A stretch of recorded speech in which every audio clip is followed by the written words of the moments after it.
I started to notice was this vigilance mindset never really goes away. It just becomes like, I'm always in this condition, I'm always ready for something.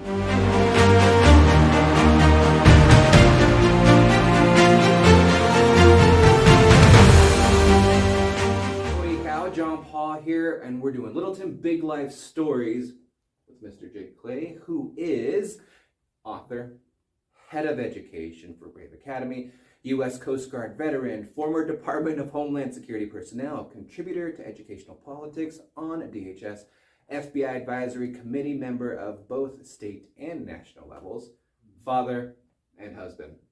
Mr. Jake Clay. I had to look at the sheet because Absolutely. And most importantly, Christ follower. Absolutely, yes, and I do appreciate that, and I do look up to you because you help me within that mentorship when it comes to following Christ. So I appreciate that. You're welcome. Thank you. So we're doing a Littleton Big Life Story on his book, which is Always Ready. Let's get my version. His is nice and plastered. Mine's all torn, but we got the book here for you guys. You can find it on Amazon. They are there. So look it up. Thanks so much for doing this with us. Thank you. You are welcome. First question is going to be, what is Always Ready? So Always Ready is in the U.S. Coast Guard. I learned a couple of core values: respect, devotion to duty. Always was actually the entire motto of Semper Paratus in the Coast Guard. It's Latin for always ready. And so we were always trained to be always ready for whatever the mission might be, for anything. You're just always ready for it. And this has been a mentality that I've had ever since really my childhood. My grandpa, he was military intelligence for the Army. My dad was a fighter pilot, went to the Air Force Academy and graduated from there. And so you just kind of, being in the mountains of Colorado, you just always had this sense of, well, we didn't prepare enough for that. And I have a story, when I was growing up, we were hunting in the mountains, and we had prepared for this wonderful little excursion that was going to happen the weekend. It went well beyond the weekend and became a whiteout blizzard. We're not prepared, before cell phones. And this, you need to just be ready because you don't know what exactly is going to happen. And that was just part of my childhood, but going into the Coast Guard then became codified, where yes, this is actually the 9/11 happened. Now we're going to experience, well, this could happen again tomorrow. So what are we going to do? Well, you have to have that preparedness, vigilance mindset to be prepared for anything. That just, when I was thinking about the title for the book, what should it be? And all encompassing, it came right back to the same thing, always ready. Just being always ready. And I think about Mitch, the main character inside the book, and he always has this mindset, being a fire chief and having a military background himself, has this, I need to have a preparedness mindset. I need to be ready for whatever might encounter, and to actually be able to rise above the challenge and actually go and really be successful and conquer whatever that is that unfolds. So it's kind of, you had the whole background growing up to always be ready, and then just elevated with your career choices after growing up. Exactly. It's a part that never has really gone away. As sitting on as an advisor for Homeland Security and the FBI, working with different agencies on private sector, faith-based side of things, helping churches, helping security teams there. What I started to notice was this vigilance mindset never really goes away. It just becomes like, I'm always in this condition, I'm always ready for something. Now, within a healthy aspect, it's good, but I did notice within the military community, the veteran community especially, that there's a lot of this mentality that was trained in the military that never really ever goes away. And it's kind of been diverted into a different way. But that vigilance of, that's unusual, I see something, everybody else is freezing or they're fleeing, but for those individuals who are actually there to take on the fight, it's a different mindset altogether. It is, I agree with you. So as a third generation Navy veteran, you being out in the field, for me it was the ocean, you had to react and things like that. So I totally get where you're coming from. Exactly. It's kind of innate feature that just builds upon as you experience life, Mhm. really. So yes, I totally agree with you. And thanks for sharing that. That was very nice. I enjoyed that. Just thanks. I mean, it was into the title, even the cover of the book itself. I have the Great Seal of the United States inside the back. There's a lot on just kind of how it came into being that did hold elements into the book itself. And so each section of the book is actually separated into honor, respect, and duty, which were those core principles and values for the U.S. Coast Guard. So, yeah. Yeah, definitely instill a whole different kind of vigor once you're in the service, for sure. It does. It changes you. It does. I think for the better. It's before I went into the military to when I was in the military and after I left, a completely different person. And I really say that the military does a phenomenal job of taking an individual and really broaden you to see that there's a service that's just beyond you. I agree. It's definitely an experience that is going to benefit. It just really is. Yeah. So experiences, is there, what was the caption between the setting of Cripple Creek, Colorado to be in your book? Yeah. Is there an experience there, or? So a lot of the story draws from experience. I had a conversation the other day with somebody who had just finished the book. They're like, okay, why Cripple Creek? Well, when I was in college, I went to CSU for my undergrad, and I was volunteer firefighting up there at Poudre Valley Fire. I got my EMT. This is prior to 9/11 ever happening. And this sad, harsh reality of really the place that I was at, because I wasn't even saved at the time. I had been raised Catholic, but was not truly saved. And a little testimony here's some note for you. Absolutely enjoyed. Always.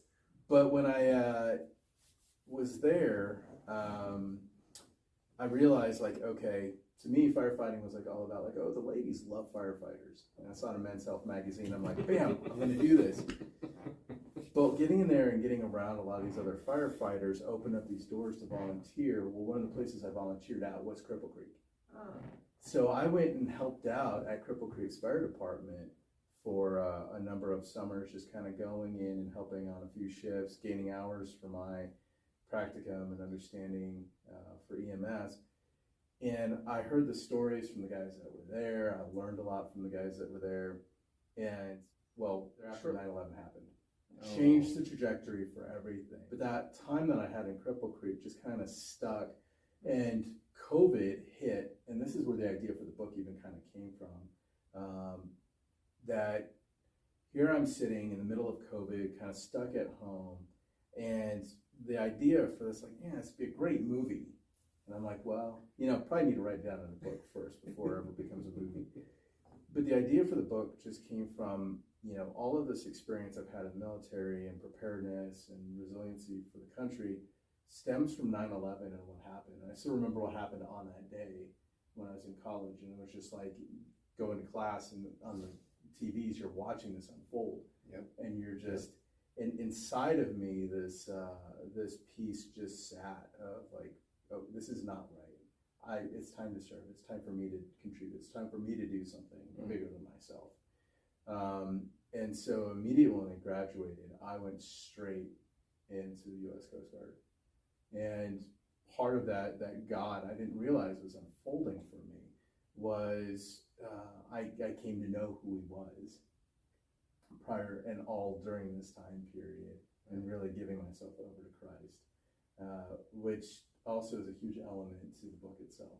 Yeah, it's definitely instilled within there, which is great in my opinion, as well as everybody else. It should be. But yeah, totally understand that. So that background is nice to realize that's why Cripple Creek came in, because it was a huge part of you.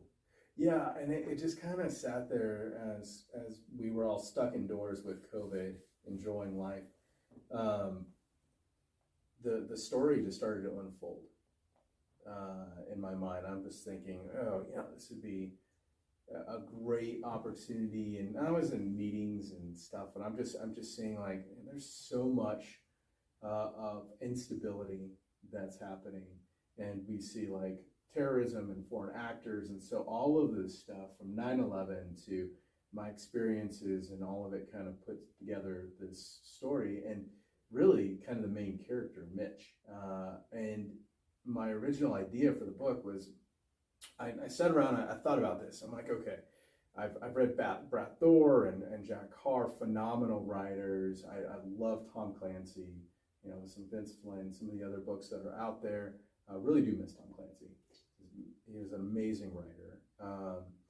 And the only thing that kind of stuck with me that I didn't quite like was there's always this explosion of drama at the very beginning where his wife and kids get killed. And then he goes on this path of vengeance. And growing up, I really enjoyed John Wayne. Like, I enjoyed the West, and that's kind of where the Cripple Creek comes into play, because I enjoyed the West. And especially being here in Colorado, I'm like, well, sitting there, and this is, you can all dog on me later for this one, and it's great for during that COVID time period and stuff, I would sit there with my wife as she watched Hallmark movies. And I'm like, these movies, like, now that, get it, granted, like, it's in your marriage, you're having fun, you're sitting there with your wife, as you're watching this Hallmark, which is pretty much the same theme. It's like this long, drawn-out romance, and then there's a misunderstanding, and then quick 5 minutes at the end, everything comes back together again. It's beautiful. Well, I'm like, why does everybody like this type of story? And what I didn't notice, and what I wanted to do with the book, was there's something that's still wholesome and traditional that's there, that we, I think, as Americans value and long for, but we just aren't seeing. And going back to that John Wayne again, is I like John Wayne. He's this character who comes in, and regardless of the movie, it's just usually a good person, you know, doing the right things for the right reasons, because it's the right thing to do. And it's not I lost my family and now I have to go and seek vengeance, and which is, you know, it's definitely a thriller. It draws you in, but at some point, for the average Joe, for you, for me, when do you start to see, like, you know, I'm just going to do the right thing? I feel a calling, I feel a burning inside my heart just to do the right thing. Do it. Not because of a loss, but just because it is the right thing to do. And so that's really kind of the basis for the entire book itself, is, yeah, having good traditional values in which anybody in the family could pick up the book, read it, and not like walk away feeling like, what in the world did I just read? And I feel like I heard some choice words I never thought I would hear. Right. So yeah. Nice. Yeah. So speaking of the main characters, I know you mentioned Mitch a little bit, but then we have the other characters too, the gentleman, and then everybody else who's in there. You have armed forces, you have ranchers, you have your stay-at-home Joes kind of thing.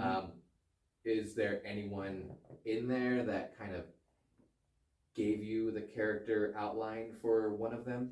Yeah, there's actually a lot of the people inside of that came from people that I either grew up with or interacted with, that really I felt, you know, as friends, you know, and brothers especially. It's weird to have a book where you're like, yeah, this ragtag group of basically Bible study brothers who then go and decide to posse up and ride against these like highly trained, specialized operatives. You see like, oh, they're gonna get decimated. Like, and if it were not for God's providence throughout the entire book, I felt like that was a big interjection of it, is really the Christian aspect of providence. I agree. Like they would not have stood a chance. They just would have been decimated. So Duke in particular, like Fire Spit brand of a redhead, was a buddy of mine, Big Red, when I grew up, you know, that we all hung out with. And it was just like one of those ornery individuals who, like, they were always part of your group and you tolerated them, but then they had like the biggest heart, and just like, you know, they would do anything to basically save and to protect other people, because that's just who they are as a person. And then other guys like Davey and others, like those are guys that I served with, or, you know, were alongside, men that you really respected who, were mature. But I wanted to make sure that every single person that was part of this, just like you're in a Bible study, like we know, like, like men's group, you get together and every single person has a different dynamic that they're bringing to the table. Absolutely.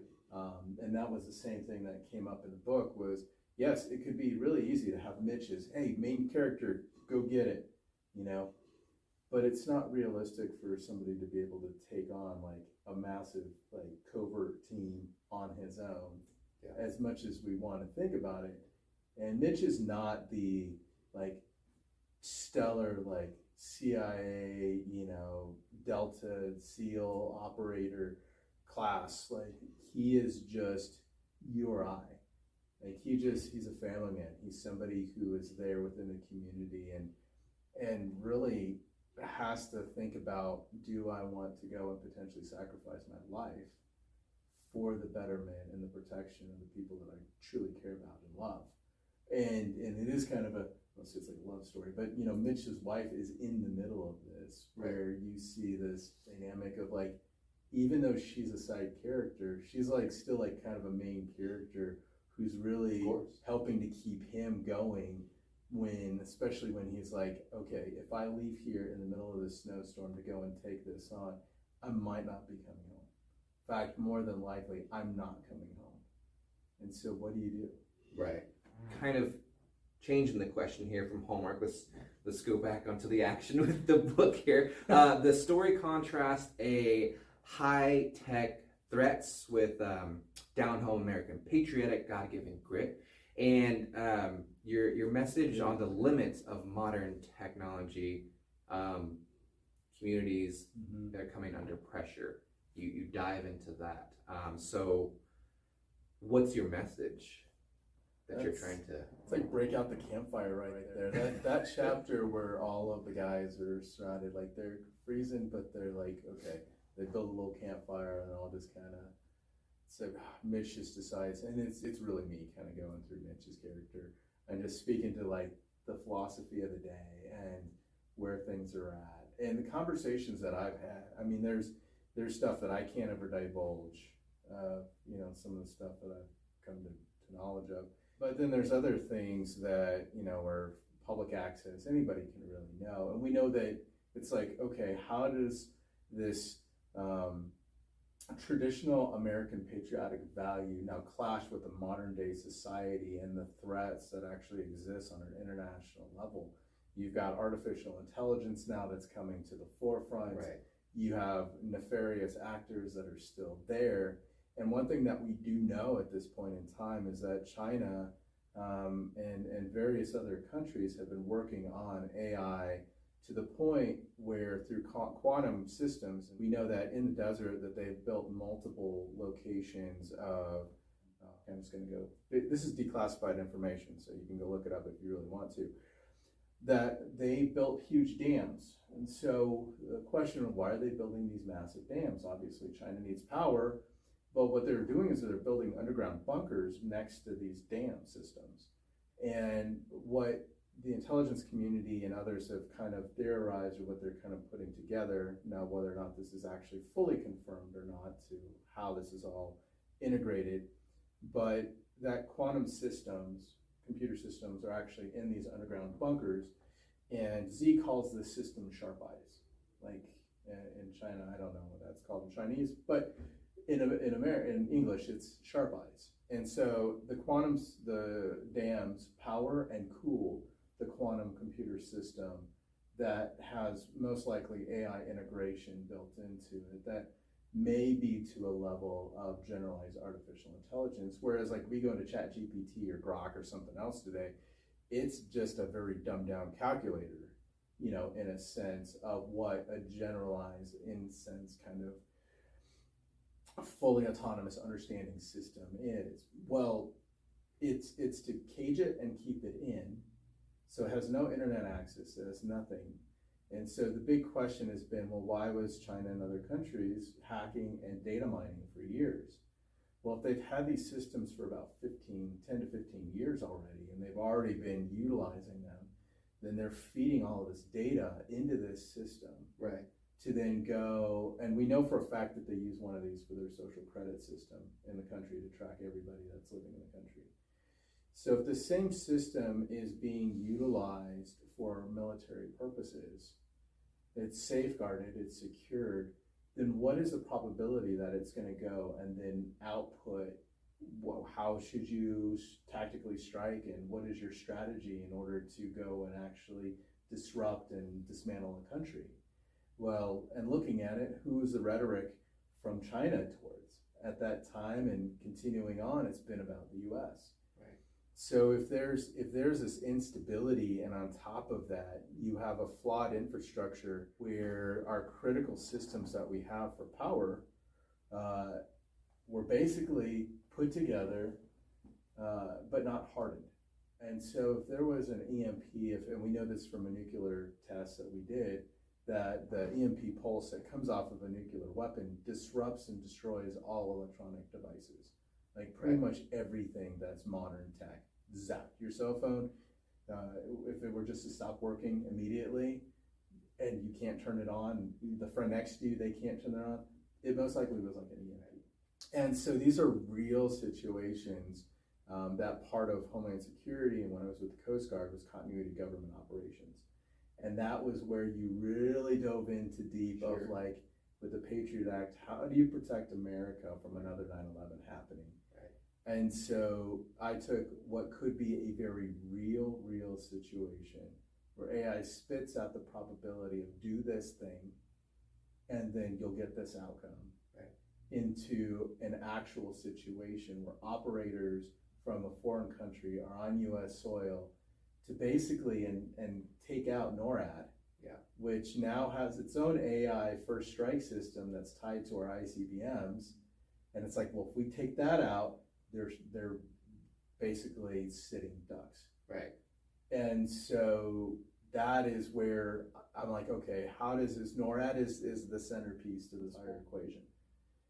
I've been in NORAD. Thanks to my grandfather. I actually did a tour when I was a kid. We walked through NORAD. I got to see the massive springs under the buildings and everything. And I've known a few people who have worked in there, including my grandfather. But when you start to look at this, I'm like, okay, you've got Cripple Creek over here. I've got NORAD over here. If they're just at a ranch, these operators, so that way they can move in, and there is a hatch. There is a tunnel that goes out as an escape hatch out of that mile deep in the mountain facility. And it's heavily guarded and protected, but if that was their main point of access, because AI gave them, this is what you do, then I don't want to give away too much of the book, but this is kind of where the entire mission of these nefarious actors starts from. Nice. Wow. Okay, that was a lot. That was a lot on there. But yeah, without giving away too much of the book, I mean, it definitely outlines the impact of, reality as well as fiction, and just kind of bringing them together. And there's a possibility, just like in any other book, Yeah. So definitely appreciate that diving in. Yeah. Well, and that was the entire idea of the book. Was not only do I want to talk about a story that has traditional American values and kind of bring things to, now you have this modern day tech to old school way of doing things that are now colliding against one another, and what's going to win? I think it's the big question when you start and you go through, and still the question even after the book's over, right, is which side wins? Right. Is it this modern idea of where our world is going, or is this the traditional pieces of like classical education, for instance, like these traditional things that have been through the test of time, that have been through the fire and still come through, and really hold true. And so the entire book is this collision of both of those things together. It is, yeah, I can attest to that. Speaking on the genre of the book, yes, Always Ready is categorized on some sites as a Christian thriller. How does your faith shape that moral compass of the story? Mm-hmm. And it's heroes within it that you portrayed. Yeah. Let me just say, getting a publisher to publish a Christian thriller, I'm pretty close to Joel Rosenberg. I've heard him speak a couple of times, and he's like, if you don't have like certain elements inside your book, plug your ears if you have kids, but like sex and cussing and certain things, like publishers just don't want it. You already have 2 strikes against you. They think that the mass of people who want to read thrillers or read stuff, they want things that are going to be extremely gory. They want things that are going to be like very, I mean, just go watch any of the shows that are on Amazon, you know, or Netflix or anything. Like, there's a certain genre. Okay, yes, could you easily go down that road and just plug in things? You could. Absolutely. But then I'm thinking about, I want a book that my kids would be able to pick up and I wouldn't be ashamed of, like, oh, Daddy wrote that. Yeah. You know, that's, I still have my accountability and really like under God, you know, to say like, okay, it goes back to the John Wayne piece. Now, were all of us Christian? No, but like there wasn't any cussing, right? Like there wasn't any of the things that you just look at and you're like, ooh, hey kids, shield your eyes, cover your ears. You know, it should be something that anybody could really pick up, read, and say, oh, there's actually an element that I gained from this. There's something that maybe I learned, or, you know, some virtue or value that I took away from it. But overall, also a little bit of a cautionary tale, I think, for us as Christians to say like, ooh, just because, you know, it doesn't mean like we're not going to go through trial and tribulation difficulties. Right. And for Mitch, like the main character, it's a test of faith. Like, could Mitch have easily gone and said, no, this is somebody else's mission. Right. This is somebody else's thing. But Mitch is looking around, and he takes his personal accountability of the town of Cripple Creek and says, this chaos is erupting. Am I just going to sit back and do nothing? And I think it's also a tale for men. I'm just going to, sorry, ladies, if you read the book, thank you. But for men especially, because I know men love to read. Right?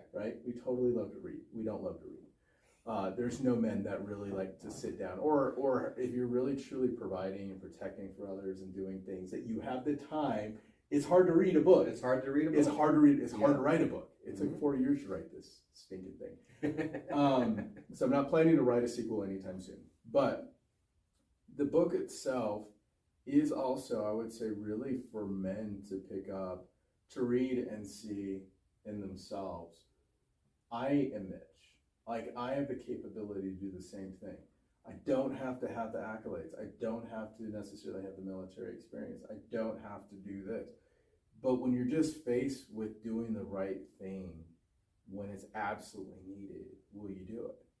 And I do think about a lot of, on the faith-based side, for security and safety, I work with a lot of groups, work closely and part of leadership for faith-based security network, that there's a lot of do-goods and well-meaning men, especially, you know, also women, who are part of, like, they show up, they volunteer, and they try to secure a church, or they try to do something else because they feel it's put on their heart to do the right thing.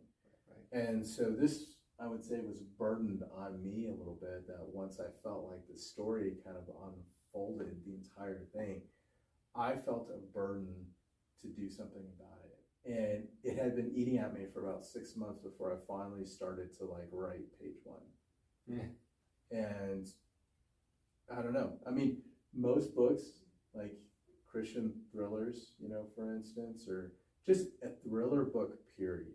The average to become a bestseller, it's an enduring process of like 3 to 5 years on average before the book even gets noticed. Right.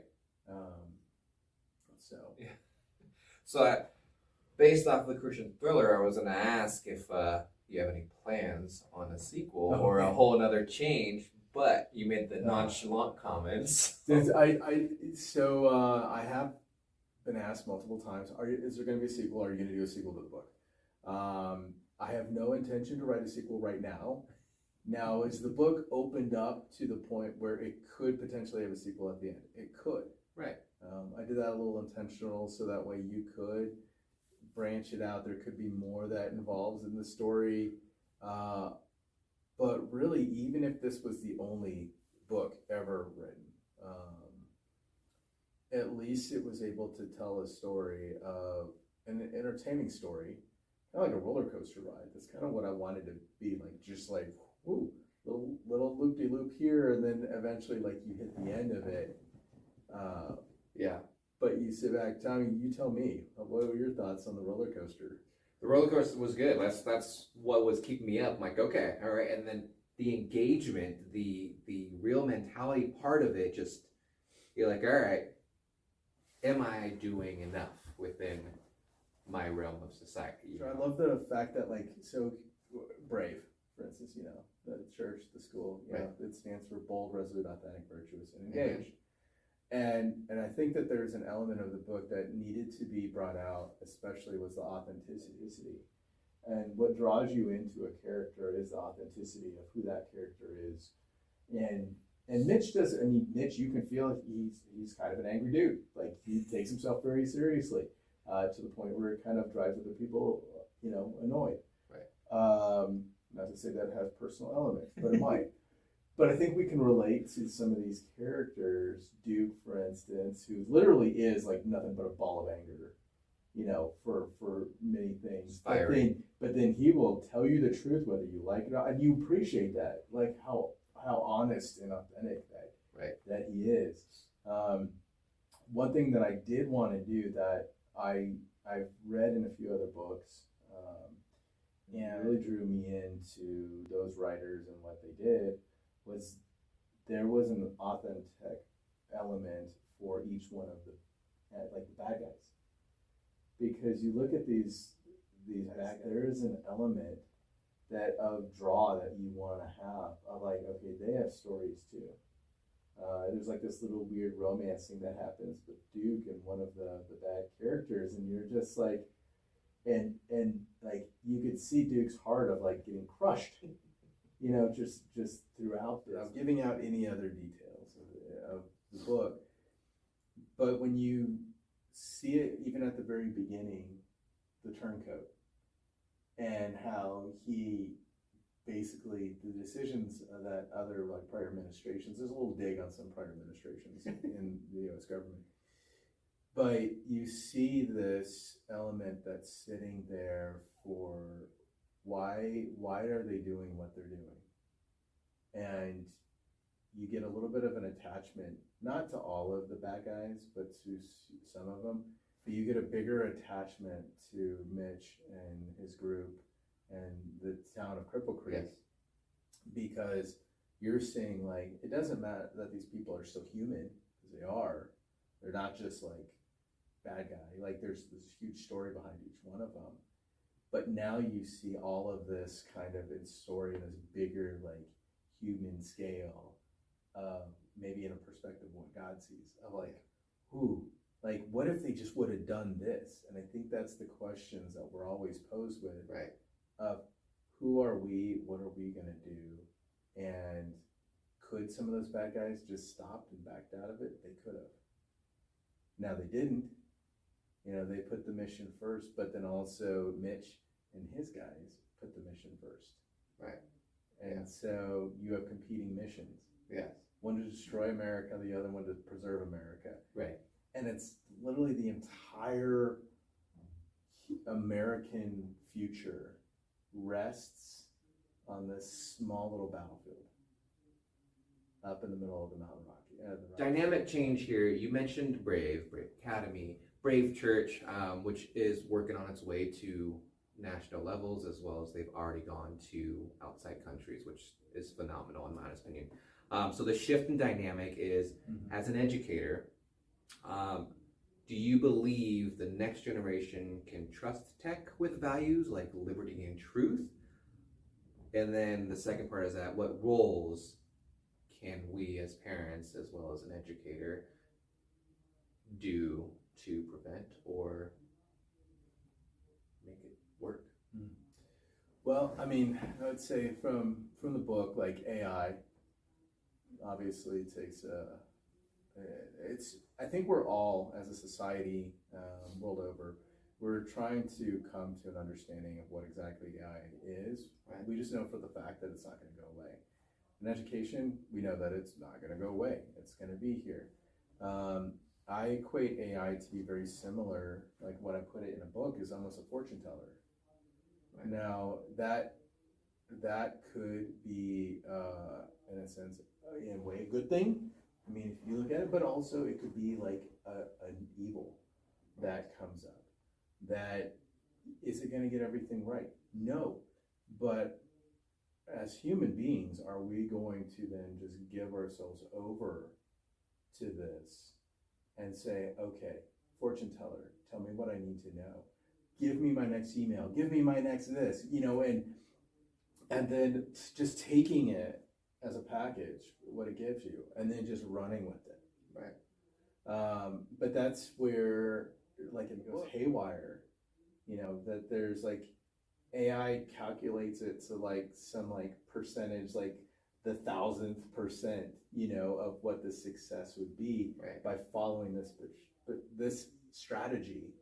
But now, how much of that are we doing on a daily basis in the same manner of thinking like, okay, we want to achieve success, we want to accomplish things. So now we're looking at that as being, in a way, I don't want to say it's replacing the Savior element of who Jesus Christ is, but are we really going to the Holy Spirit? Are we really going to God for the answers and things that we need to when something is just so readily available? For China, it's easy. They're communist. They don't care about Christ. And just be blatantly clear. I am. And so for them, it's very easy to go to this as kind of your God, to go and seek, and they kind of go, and you see some of the characters that are inside of China at this, there's this uneasiness of, there's something unnatural about getting all of this and putting all your hope and reliance in a technology. Where I see today, in education and other areas, that we're readily going to it, but what we're starting to notice is an increase of wrong. Like it's incorrect, right? It's not foolproof. But if we don't have the critical minds and the thought to really go and take a look at that and say, oh, well, that's inaccurate, that's wrong. Could we blindly go along with it to the point that it could be to our detriment? There's that possibility always where some people are just sheep, if you will,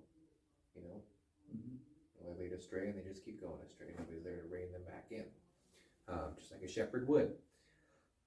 So yeah, I understand where you're coming from that. They're a little more lighter subject. Is there anything going on that people should know about when it comes to Always Ready? Not only is this just an entertaining roller coaster ride of a book that just kind of keeps you on the edge of your seat and gets you drawn into the characters, and, which I notice everybody that seems to read it kind of gets drawn into or like fixates on one character. They're like, I like that one. I feel that it's also a cautionary tale. I felt the urgency of getting this book done, even though it took me 4 years, because writing is not an easy, it's whoever, if you're an author, one of those bestsellers that gets out there and they just crank away at the computer for a whole year or 6 months and then just bang out a book, you're amazing, absolutely amazing. For those of us that struggle to write, then it takes a while. But I felt this overall urgency to get this message out there because we are right now still lacking a hardening of our critical infrastructure for our energy grid. Mm-hmm. It went before Congress and failed miserably. We're talking a whopping $50 billion to fully harden our grid. Wow. From an EMP, from any sort of attack, from anything. Now, we sent $50 billion off to some random country for no reason.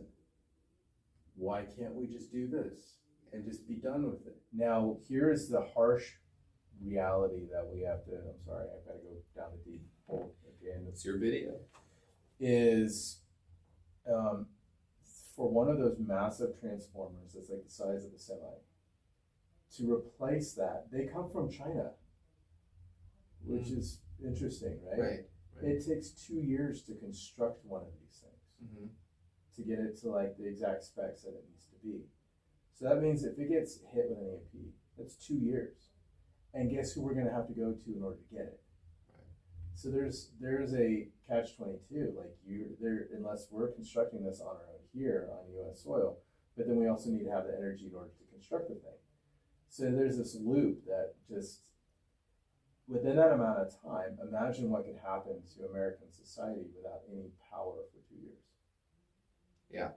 Yeah. Talk about a modern age getting thrown back to the Stone Age where that's, I would say, where Cripple Creek and where the characters in it, they're a little bit traditional. Like, they can survive without power for a few days. For a few days. They're going to be okay. Right. It'll definitely allow chaos to happen Mm-hmm. in regards to people won't know what to do. I mean, for example, I can totally see where pandemonium would hit, on top You of. just turn off the Wi-Fi in your house Just- for 24 hours and see what It happens. would be marvelous. Yes. It'd be marvelous. Yes. But then also, like, it's difficult. Yeah, I would say, like, rocket. Mitch's rant, his philosophical rant at the campfire in that chapter, just was, it was kind of a throwback to, like, this, exactly as you're saying. Like, okay, the resiliency and the perseverance and the fortitude that comes with having a good education or having one in which, had the right values and virtues at its core, which is similar to classical Christian education. Now you can take a look at this and see there are going to be points in time, and there could very well be points in time in the future where technology is not going to be there to save you. Right. I mean, and this is truth ever since 9/11. This has been the brainstorming and the war room situations and the discussions that have been had is we know that really the resiliency of America is about 72 hours. If technology and power go down in America, 72 hours is what we have before we start to experience a critical infrastructure implosion, where things start to collapse. And they collapse very fast. Airports shut down. Shipping shuts down. I mean, we experienced during COVID what happened when shipping was just delayed. Delayed. And then everything in price skyrockets. Yeah. But imagine if you go to grab your cell phone and you can't power it, and you have a family member that's having a medical emergency at home and you can't even power on your phone. What do? Or for that matter, you're driving home from work and your car dies. Yeah. And can't move. But there's a bigger piece and element of, yes, even that, but let's say natural disaster, like Texas just happened. Things can happen in such a blink of an eye.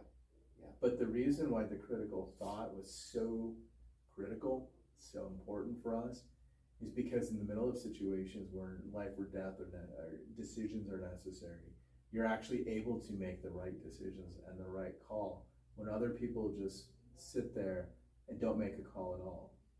And really, that's education.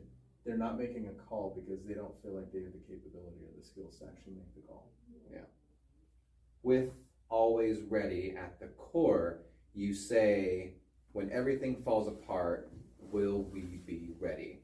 I feel like you've already elaborated on that, but is there a closing elaboration you'd like to present? Like a conclusion to all of this. If you're watching this right now, I think for anybody that reads the book or has any interest in something, to even be always ready in the first place, that at the end of the day, it is really up to the individual. It is up to us as independent, sovereign citizens, as patriots of this country, that to the very beginning of this country, the foundation of it were individuals who just simply did the right things for the right reasons, who may not have had every single skill, but what they did have was the determination and the fortitude to actually see things to their finality and see things through. I say that this goes to each and every one of us because we're called to do the same. We're no different than George Washington's and Jefferson's and Franklin's. We're no different than the very beginning of our nation, and that still is American. That identity is still there, and that responsibility, those values of protecting others, providing for our family, really serving our God, has been critical and foundational. And so my hope is that for anybody that does read this book, and you just concluded and you just finished the book itself, so I'd love to hear your thoughts on it, is that it also is a little bit of a challenge to take a look at yourself and say, okay, now if I'm faced with the same type of situation, would I be willing to step forward and rise up into that occasion?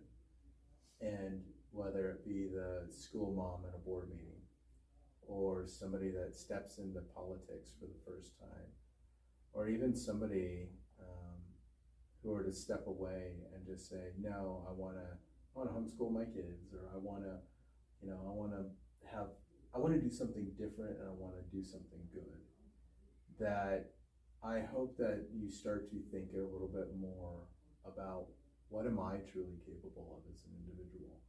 And am I just limiting myself because society has kind of put that and instilled that into me?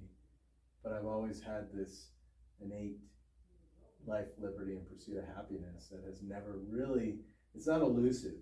No. Like, it sits there, you have it.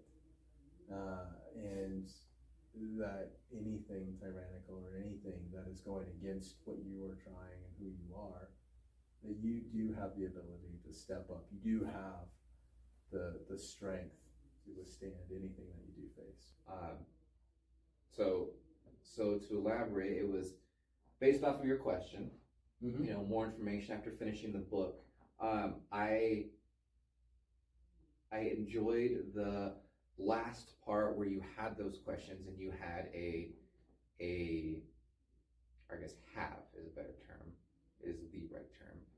Have in the back a kind of constitution when it comes to what we may experience coming through with everything within the AI. But then reading through the book, it kind of solidified where I stand within, one, my morals, two, my actions, and three, how to preserve the American tradition, the biblical tradition of which it was built upon, and I want to continue that.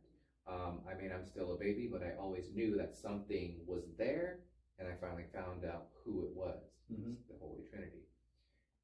And ever since then, I have been, not since I've been baptized, but before then, I've had people tell me, no, you're stoic, you're still. So it reminds me of, you do it for a purpose. And so reading Always Ready, it instills that purpose of why we kind of just react. You have that innate ability to react, especially as a man. You're there to support and protect, period.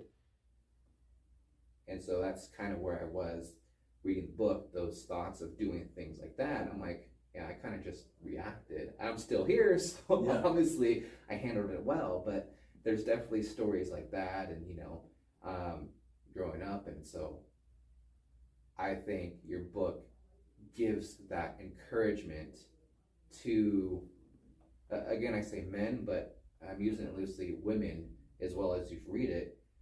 You build upon why you want to do something. You build upon how you can do it. You're going to need community. You're going to need, that camaraderie to get things done. And unlike the pandemic, you kept everybody away and you ended up having separation happen. And so you can't have that as a human nature. You need to build that community. I mean, reading your book definitely instilled where coming together and taking action to preserve what you love and what you can trust and what you want to protect and where your why is. You don't see that in too many books, and I'll be honest, I haven't read any Christian thrillers, so probably that's a new genre. I haven't really read a whole lot of Christian thrillers either, so I may just have created something. To piggyback off what you were saying, that sometimes you need to have this challenge. I see the forces of good and evil at play a little bit, and in order to have like good, you have to have like, there has to be an element of evil. Like, and like if there was such a thing as a Christian thriller, like genre or anything, that Victor, like, is the antithesis of Mitch. Right. Like, is the stone cold, cares nothing about life whatsoever, but wants to see the detriment. Like, his team falls apart and is like, doesn't change his demeanor. Right. Like, if anything, makes him even stronger, like in just kind of how prideful that individual is. Yeah. So you have one that's just all about service and sacrifice, and the other one's all about pride. Right. And now that's where it really starts to heat up throughout the book. But I do feel there is that element that needs to be displayed, and a component of the book that, just like you're saying, like when you're faced with fear, you're gonna have either individuals or you're gonna have situations that are going to cause you fear. They're gonna cause you, like that accent, that's gonna cause you to think, do I have what it takes? And I think especially as men, that is something, and I think we understand as Christians too, that like, the enemy's gonna challenge you and say, do you have what it takes to actually do this? Well, guess what? What if you don't? Yeah. What are you gonna do? Are you gonna flee? Are you gonna freeze? Like, are you still gonna do it and fight? And back to John Wayne, I'll conclude on this one, because he had a strong, his character, John Wayne, had a very strong component into the book.